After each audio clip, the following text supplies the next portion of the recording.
By the end of this video, you are going to know exactly how to stop emotionally coaching people who keep invalidating you without turning cold, without being rude, while standing your ground, and without feeling guilty afterward. If you are exhausted from being the emotionally mature one in every relationship, if you grew up with emotionally fragile parents and family, then you learned a painful rule. My feelings and needs are dangerous because they might break someone. So now, in adult relationships, you are the therapist, right? The fixer, the emotional coach and manager. And somehow, you still feel alone and misunderstood often. So let's talk about this pattern and how to stop abandoning yourself without turning into the villain in relationships. Hi, I'm Karina Aybar, psychotherapist and coach, and I make videos about setting boundaries without feeling guilty, emotional regulation,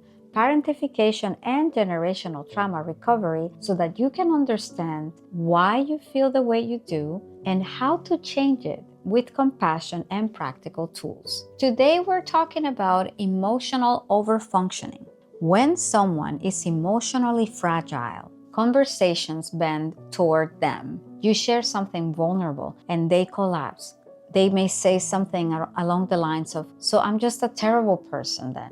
Or, "Oh, I get it. I'm a bad mother. I must be the worst mother. I must be the worst partner." You just give feedback and they defend or spiral. You ask for repair and they redirect to their suffering. And suddenly you are managing their emotions instead of being heard. This is not random. Neurologically, here's what's happening. If you grew up in a home where a parent or your family members couldn't tolerate discomfort, then your nervous system adapted. Your brain became hyper-attuned to shifts in tone, in facial expressions, in micro reactions. Your amygdala, the part of your brain that scans for threat, learned that someone else's emotional overwhelm equals danger and a potential fallout in the relationship. So when a partner or a friend now as an adult gets defensive or fragile, your body reacts like stabilize the situation, prevent rupture, fix the situation. Your prefrontal cortex,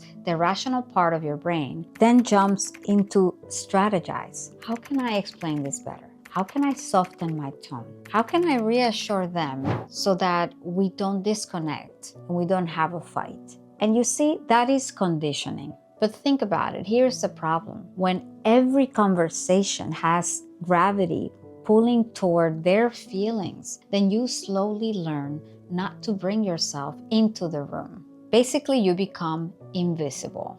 And more on that in my invisibility trauma video linked in this video. Overfunctioning is a trauma response, not a character trait. Many of the women I work with describe this. I just naturally take on the emotional work. I somehow become the emotional manager. And no, you do not. You were trained to. As a child, you probably tracked your parents' moods, your siblings, your family members' moods and shifts in tones, and you prevented escalation. Maybe you translated emotions no one else could regulate and minimized your needs to avoid overwhelming them and becoming a difficult child. Your nervous system equated harmony with safety. So now in adulthood, you do relational labor automatically. This is what we call relational over-responsibility. Cognitively, you may hold beliefs like, if I explain it better, they will understand. Or if I don't manage this, everything will fall apart. Even internalizing, it is my job to help them grow. But here is the difficult and hard truth I want to share with you. Growth only happens when someone tolerates discomfort and when someone is ready to take accountability for themselves. If they cannot tolerate discomfort, your coaching turns into free emotional labor that falls on deaf ears. So be honest with yourself. When conflict shows up, do you automatically become the relationship therapist, the emotional manager? Yes or no? Let me know in the comments. I would love to hear from you and hear about your experiences. Now let's continue. Here is the hidden cost of self-abandonment plus resentment. What I often see with my clients and members is that at first they feel competent, needed, and mature, but over time they end up feeling emotionally exhausted. Does that resonate? You end up feeling unseen, you feel quietly resentful, and you feel as if you are always giving more than you receive. Why? Because when you are coaching someone through their feelings, your own nervous system is suppressing yours. And as the famous book says, the body keeps the score. Unexpressed needs don't just disappear. They become numbness, they become illnesses, they become fatigue, irritability, you name it. They become emotional shutdown and anxiety. And then you start thinking, maybe I'm just too much. Maybe I am demanding a lot. Maybe I am the problem. Maybe I need to chill. And that could be true at times. However, when this happens consistently, it lets you know that perhaps the other person is not making enough effort to reciprocate in the relationship. You are not.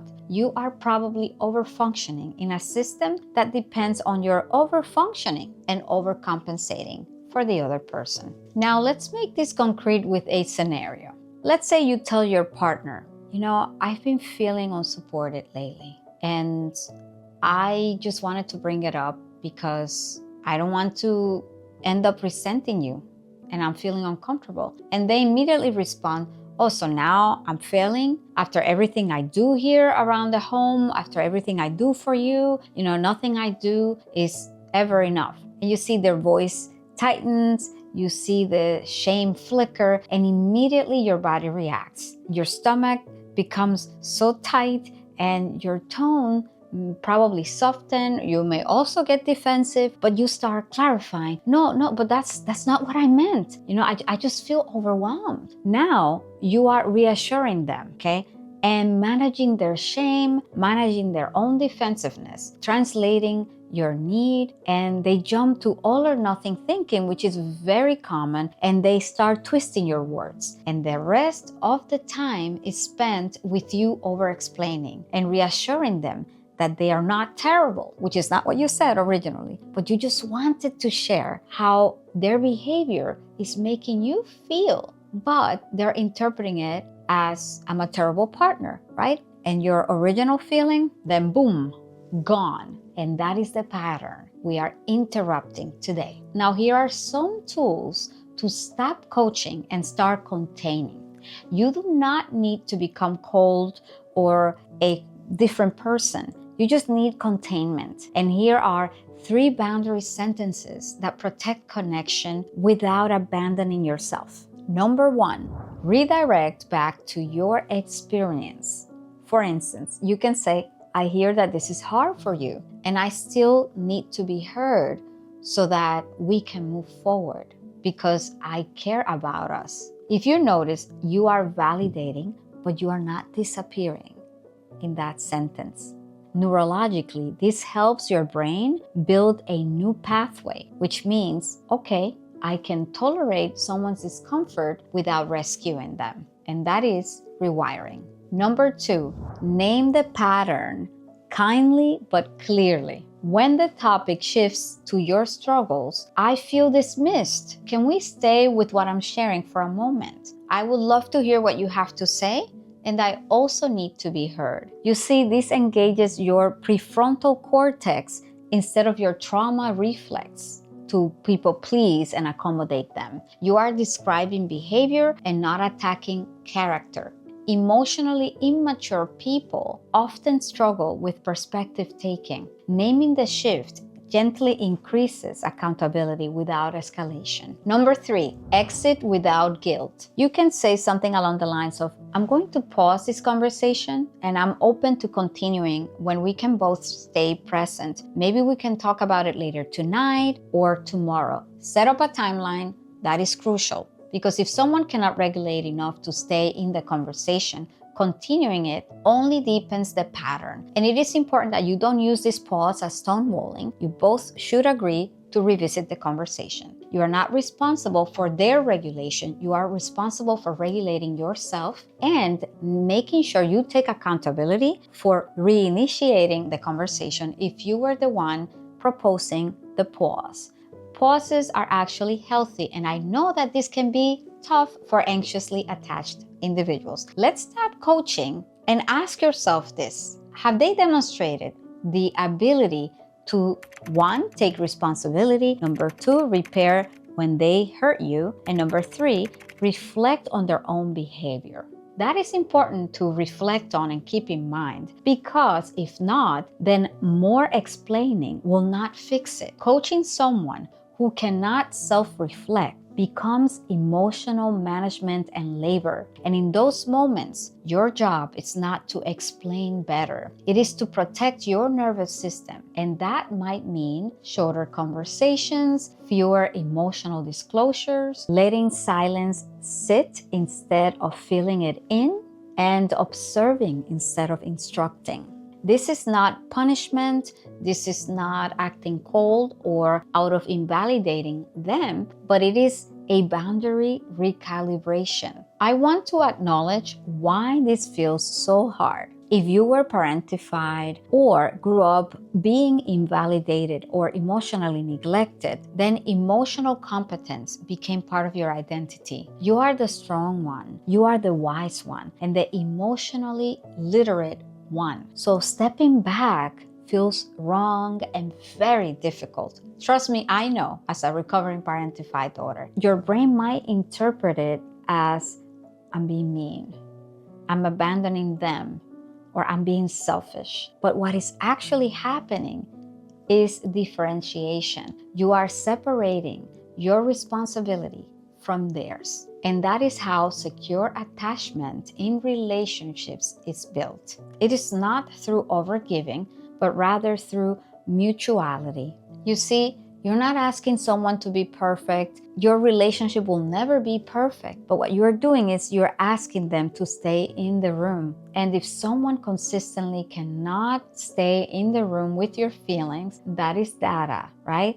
That is not a cue to try harder. That is actually information to reevaluate the relationship. If you are realizing that you've been carrying the emotional weight in relationships, I want you to understand that you are not broken and you are not alone in this. You learned to overfunction because it kept you safe and it kept you in this unhealthy connection for a long time. But you don't have to keep living that way anymore. You can have mutually supportive relationships now as an adult. And if this resonated, please stay here, subscribe, and I would love to connect with you in the comments. We talk about these patterns and how to unlearn them every week. And if you are ready to go deeper into building self-worth without over-responsibility, our Self-Worth Hub has resources, group support, and practical tools to help you practice this in real time and connect with others who genuinely get it. You don't have to emotionally coach everyone anymore. You are allowed to be heard too and to have mutually reciprocal and supportive relationships. I will see you in the next video, and please remember your resilience.